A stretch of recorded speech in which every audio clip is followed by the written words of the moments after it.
नमस्कार, आप देखना शुरू कर चुके हैं बनो अपना फाइनेंस मिनिस्टर। मैं हूं आपके साथ प्रशांत पांडे। आप सभी दर्शकों को सबसे पहले नए वर्ष की ढेर सारी शुभकामनाएं।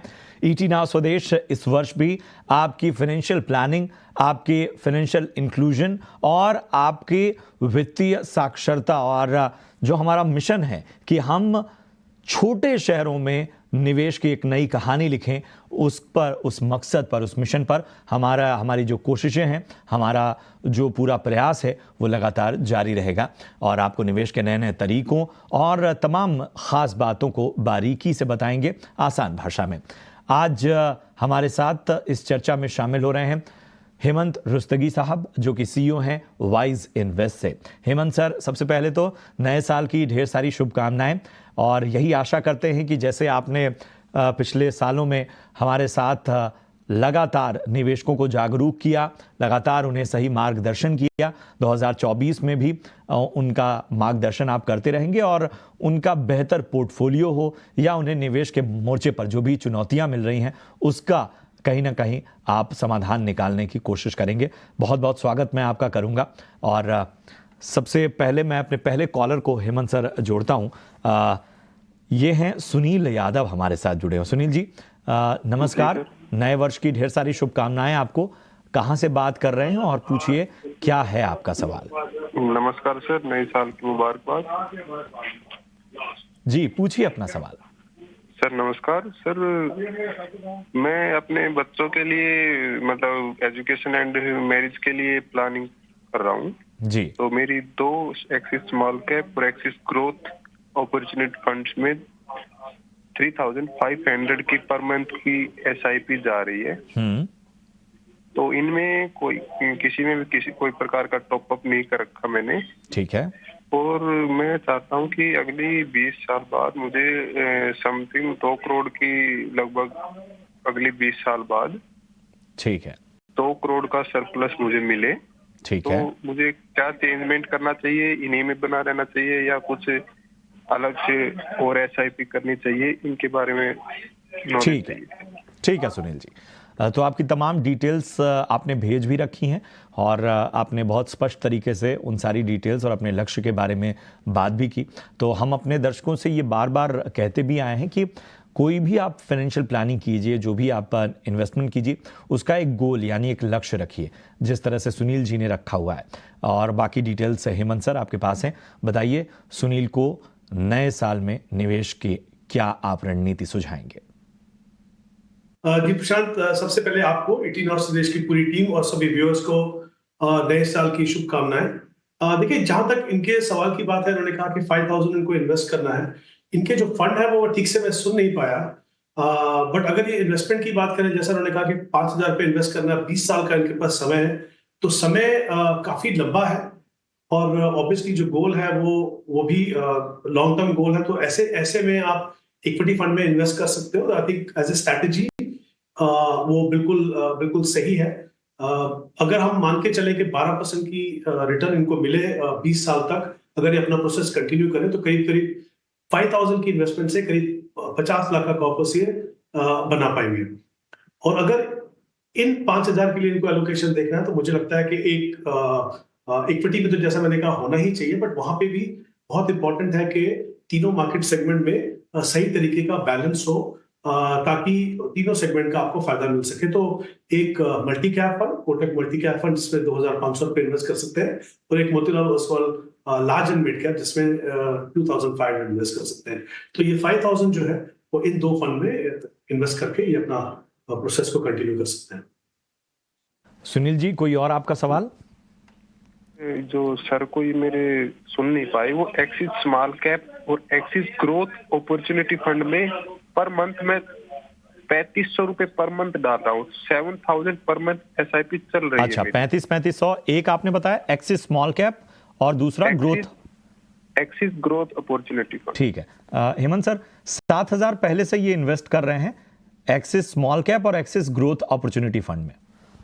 आई थिंक अगेन, अगर उनका टाइम होराइजन वही 20 साल का है जी, तो इक्विटी फंड में इन्वेस्ट करना बिल्कुल सही है। एक स्मॉल कैप फंड है और एक basically large and mid category का फंड है। बट मुझे लगता है कि स्मॉल कैप भी अगर इनको देखना है, तो उसपे इससे बेहतर फंड अवेलेबल है। तो उसमें जैसे एचडीएफसी स्मॉल कैप या Nippon small cap, axis small cap की जगह अगर आप वो देखें तो बेहतर है। एक्सिस ग्रोथ अपॉर्चुनिटी फंड का पोर्टफोलियो मैं कह सकता हूँ अच्छा है, कुछ पैसा इंटरनेशनल मार्केट में भी इन्वेस्ट होता है, तो डेफिनेटली उसमें आप कंटिन्यू कर सकते हैं। लेकिन स्मॉल कैप में डेफिनेटली मुझे लगता है बेहतर ऑप्शन है। अगर आप स्मॉल कैप में ही कंटिन्यू करना चाहते हैं 20 साल, तो जैसे मैंने कहा ये जो 2 फंड है इनमें से एक को आप कंसिडर कर सकते हैं। तो ये आपको सलाह होती है। चलिए अगले जो दर्शक हैं उनकी ओर बढ़ते हैं। अजय हमारे साथ इस वक्त जुड़े हुए हैं। अजय, नए वर्ष की ढेर सारी शुभकामनाएं। देश के किस हिस्से से आप इस वक्त हमसे बात कर रहे हैं, पहले तो ये बताइए और उसके बाद अपना सवाल पूछिए। सर आपको भी नए वर्ष की सब शुभकामनाएं। जी, सर मैं पलवल हरियाणा से बात कर रहा हूँ। बहुत अच्छे, बताएं क्या जानना चाहते हैं। सर मैंने 5 SIP चालू करी है, quant small cap, Nippon small cap, HDFC mid cap, Motilal mid cap, Parag Parikh flexi cap sir, हजार रुपए की। और सर मैंने लमसम करा हुआ है 80 क्वांट में सर, 40,000 करीब निपॉन में, HDFC में 40, मोतीलाल मिड कैप में 70, पराग पालिक में सर 30,000 करीब। तो सर मैंने सितंबर से चालू किया है, तो मैं 10 और 12 ईयर के करीब करना चाहता हूँ इसे, और 36 मेरी उम्र है सर। ठीक है, आपका कोई लक्ष्य कितना, कोई आप अमाउंट चाहते हैं इसे जुटाना? 50 से 60 लाख के करीब। ठीक है, ठीक है। और सर मैं लमसम बीच बीच में जब मार्केट डाउन होगा तब मैं करता रहूंगा। ठीक है, ठीक है, ठीक है। तो अजय जी, पहली बात तो ये कि बहुत जागरूक जो है निवेशक नज़र आ रहे हैं हेमंत सर, अजय की जितनी बातें हमने देखी। फिर भी सजेशन दीजिए कि ये जो अभी इनके फंड्स हैं इनका चुनाव सही है या कुछ बदलाव करना चाहिए? जी की बात करते हैं, उन्होंने कहा कि 50 से 60 लाख रुपए का इनका कॉर्पस बनाना है, तो 10 से 12 साल का समय है। तो अगर मैं ये मान के चलूं कि 12 साल का समय अपने इन्वेस्टमेंट को देंगे और 50 लाख का अगर हम टारगेट मान के चलें, तो इनकी जो करंट इन्वेस्टमेंट है, इन्होंने कहा कि 5,000 जो है वो SIP से इन्वेस्ट कर रहे हैं और करीब 2,60,000 शायद उन्होंने ऐसे लमसम इन्वेस्ट किया गया है। तो अगर हम इसको 12% की रिटर्न मान के चले तो करीब करीब 27 लाख का कॉर्पस बनेगा 12 साल के बाद। क्योंकि इनका लक्ष्य मिनिमम 50 लाख का है, तो इनको 7,000 से अपनी SIP को बढ़ाना होगा। तो अगर अपना लक्ष्य पूरा करना है तो 7,000 से अपनी SIP बढ़ाइए, पहली बात। दूसरी बात, अगर हम इनके फंड्स की बात करें तो 5,000 के SIP के लिए 5 फंड है। मुझे लगता है एक तो फंड ज्यादा है, उसमें कंसोलिडेशन करने की डेफिनेटली स्कोप है वहां पे। दूसरा, अगर हम इसको एनालाइज करें, इनके पास 2 स्मॉल कैप फंड है, 2 मिड कैप फंड है और एक फ्लेक्सी कैप फंड है। अब जो 2,000 पे इन्वेस्ट हो रहे हैं स्मॉल कैप में या 2,000 हो रहे हैं मिड कैप में, तो इसका मतलब क्या है, 40% एलोकेशन इनकी स्मॉल कैप में है, 40% एलोकेशन इनकी मिड कैप में है। मुझे लगता है इतने, जब आप एक छोटी रकम से अपना पोर्टफोलियो बना रहे हो, तो इक्विटी खुद से एक एग्रेसिव एसेट क्लास है और इस तरह का एलोकेशन इन दोनों सेगमेंट में 40% पोर्टफोलियो को काफी एग्रेसिव बनाता है। तो मुझे लगता है उसमें बदलाव की जरूरत है, फंड कम करना है। तो मेरी सलाह उनको ये रहेगी कि जो पारंपरिक फ्लेक्सी कैप है जिसमें 1,000 पे इन्वेस्ट कर रहे हैं, जो प्रीडोमिनेंटली लार्ज कैप्स में इन्वेस्ट करता है और कुछ पैसा 16-17% जो है वो यूएस स्टॉक्स में इन्वेस्ट करता है, उसमें आप बने रहें। और बाकी 4 फंड की जगह पे, जैसा मैंने पहले भी कहा कि तीनों सेगमेंट का एक्सपोजर बहुत ही इंपॉर्टेंट है, लेकिन वो सही बैलेंस तरीके में होना चाहिए। तो 2 फंड जिसकी मैंने पहले भी बात की, चर्चा की थी, कोटक मल्टी कैप और Motilal Oswal large and mid, उन दोनों में 2,000 पे इन्वेस्ट करें, तो मुझे लगता है 3 फंड होंगे, 2 फंड कम हो जाएंगे और तीनों एलोकेशन, तीनों सेगमेंट में जिस तरह का एलोकेशन हो वो उनको मिलेगा। और जब आगे इनको अगर बढ़ाना भी है, जैसे मैंने कहा, तो फिर इसी प्रोपोर्शन में इन तीनों फंड्स के अंदर वो अपना पैसा बढ़ा सकते को सलाह। चलिए अगले जो दर्शक हैं उनकी ओर बढ़ते हैं। जयंत सूर्यवंशी हैं, यूट्यूब के जरिए उन्होंने अपना सवाल हम तक पहुंचाया है और महाराष्ट्र पुलिस में ये काम करते हैं और उन्होंने तमाम फंड्स की डिटेल भेजी हुई है जो कि हेमंत सर के पास है। ये 15 साल का नज़रिया लेकर चल रहे हैं और जानना चाहते हैं कि क्या 15 साल के नज़रिए से ये फंड सही है या नहीं, और 15 साल बाद जिस तरह का निवेश ये कर रहे हैं उससे कितनी राशि की उम्मीद की जा सकती है। हर 2 साल बाद 500 रुपए का वो स्टेप अप भी इसमें करेंगे। हेमंत जी, तमाम डिटेल्स बहुत स्पष्ट उन्होंने पूछी हुई हैं, हम बताइए क्या होगी इनको सलाह। आई थिंक इन्होंने जो इन्फॉर्मेशन दी उसको हम कंसीडर करके देखें तो 18,000 की SIP है और इन्होंने कहा कि 9 फंड है इनके पास, तो 500 की SIP बढ़ाएंगे तो करीब 4,500 से इनकी SIP बढ़ेगी। तो अगर हम इनका टाइम होराइजन के हिसाब से मान के चले, इन दोनों फैक्टर्स को कंसीडर करते हुए और ये मानते हुए कि 12% का एनुअलाइज रिटर्न इनको मिलेगा, तो करीब करीब 2 करोड़ का कॉर्पस से बना पाएंगे। पहली बात। दूसरी बात, इनके पास 18,000 के लिए 9 फंड है। फिर से मेरा ये मानना है कि बहुत ज्यादा फंड है, फंड को कंसोलिडेट करने की जरूरत है। एटलीस्ट 2-3 फंड तो डेफिनेटली यहाँ पे कम हो ही सकते हैं। किस तरीके से करेंगे?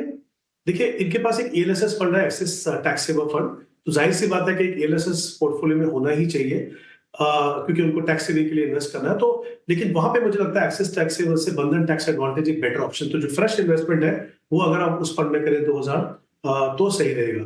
इनके पास 2 इंडेक्स फंड है, निफ्टी 50, एक HDFC और एक UTI। उसके अलावा इनके पास 2 लार्ज कैप और एक लार्ज कैप और एक फ्लेक्सी कैप फंड है, पराग पारिक फ्लेक्सी कैप और एक निप्पॉन लार्ज कैप। तो मुझे लगता है बहुत ज्यादा एलोकेशन है लार्ज कैप के अंदर, थोड़ा सा इसको रीबैलेंस करने की जरूरत है। तो एक इंडेक्स फंड रखें, HDFC निफ्टी 50, जहां पे 2000 रुपए इन्वेस्ट करेंगे। पराग पारिक की हमने पहले भी बात की, काफी अच्छा फंड है, प्रीडोमिनेटली लार्ज कैप, कुछ पैसा US स्टॉक्स पे जाता है, तो वहां पे अमाउंट अपना बढ़ा के आप 4000 कर दीजिए। तो ये एक चेंज है। उसके अलावा इनके पास एक HDFC मल्टी कैप फंड है। Multi cap category long term investor के पोर्टफोलियो में होना ही चाहिए। मैं वहां चाहूंगा कि वो 2000 से पैसा बढ़ा के अपना 4000 कर दे। उसके अलावा एक small cap fund, Nippon small cap fund, और एक SBI मिड कैप फंड, वो दोनों रखें, लेकिन दोनों का अमाउंट बढ़ा के 3-3 हजार रुपए कर दीजिए। बाकी फंड्स को अपने पोर्टफोलियो से अगर आप SIP डिसकंटिन्यू करें तो आप देखेंगे कि आप 3 फंड्स कम कर पाएंगे, एलोकेशन डिफरेंट सेगमेंट्स को ठीक से कर पाएंगे, और जैसा मैंने कहा कि 2 करोड़ का वो कॉर्पस बना पाएंगे, प्रोवाइडेड ये अपना प्रोसेस जो है अपना डिफाइंड टाइम होराइजन तक कंटिन्यू रखें। ठीक है, तो जयंत जी आपको बहुत ही डिटेल्ड राय हेमंत सर ने दे दी है। फटाफट से समय कम है इसलिए अगले जो दर्शक हैं उनका सवाल लेते हैं। सचिन बहीकर हैं नासिक महाराष्ट्र से, 35 साल के हैं और 30,000 पर मंथ के हिसाब से SIP ये शुरू करना चाहते हैं और 10% स्टेप अप SIP भी इनका नज़रिया है आगे। तो ये सवाल है कि कौन से फंड इनको चुने, और फिलहाल वो मानते हैं कि वो 22 साल तक का नजरिया जो है वो इसमें लेके चल रहे हैं। जी हेमंत सर। जी देखिए, जी बिल्कुल, 22 साल का समय है। 30,000 का SIP करना चाहते हैं, 10% से स्टेप अप करेंगे, जो एक बहुत ही अच्छी स्ट्रैटेजी है, क्योंकि जब आप स्टेप अप करते हो SIP को तो काफी बड़ा फायदा आपको ओवर ए लॉन्गर पीरियड होता है। तो मुझे लगता है अगर ये अपना प्रोसेस कंटिन्यू करें तो करीब 8 करोड़ का वापस ये बना पाएंगे। 30,000 के लिए मैं इनको 4 फंड रिकमेंड करूंगा, जो मुझे लगता है कि उनके पोर्टफोलियो के लिए जिस तरह का बैलेंस होना चाहिए वो उनको मिलेगा वहां पे। एक जैसे फ्लेक्सी कैप फंड है, पर एक फ्लेक्सी कैप फंड, एक multi cap fund, Kotak multi cap fund ले सकते हैं, और एक लार्ज एंड मिड कैटेगरी में HDFC large and mid cap. इन तीनों में आप 8-8 हजार रुपए इन्वेस्ट कीजिए, और बाकी जो 6,000 है एक क्वालिटी स्मॉल कैप फंड जो निप्पॉन स्मॉल कैप फंड है उसके अंदर आप इन्वेस्ट कीजिए। और जब आप स्टेप अप करेंगे तो ऑब्वियसली इसी प्रोपोर्शन में इन चारों फंड के अंदर अपनी इन्वेस्टमेंट को बढ़ाते रहिए। तो ये सलाह आपको मिलती हुई सचिन बहीकर जी, आपको किस तरह से अपना निवेश आगे बढ़ाना है वो हेमंत जी ने आपके सामने रखा। चलिए अब चलते चलते आपको बता दें कि आप जो बनो अपना फाइनेंस मिनिस्टर में हमारी कोशिश यही है कि आपको बेहतर तरीके से राय दें। जब भी आप अपना सवाल हम तक पहुंचाइए तो यही याद रखिए कि आप अपने सवाल के साथ अपने लक्ष्य को ज़रूर मेंशन कीजिए, जिससे आसानी होगी कि आपको हम जब राय दें तो उस लक्ष्य के हिसाब से जो तालमेल है फंड्स का और जो उसमें इन्वेस्टमेंट का जो पोर्शन है वो हम आपको बता सकें। बहुत बहुत शुक्रिया करेंगे हेमंत सर हमसे जुड़ने के लिए। नए साल की एक बार फिर से आपको शुभकामनाएं, और आगे भी हम आपकी सेवाएं इसी तरह से लेंगे और मार्गदर्शन जो है वो दर्शकों को आप और आम निवेशकों को देते रहेंगे। फिलहाल मुझे और मेरी पूरी टीम को दीजिए इजाज़त। आप देखते रहिए ET Now स्वदेश। नमस्कार।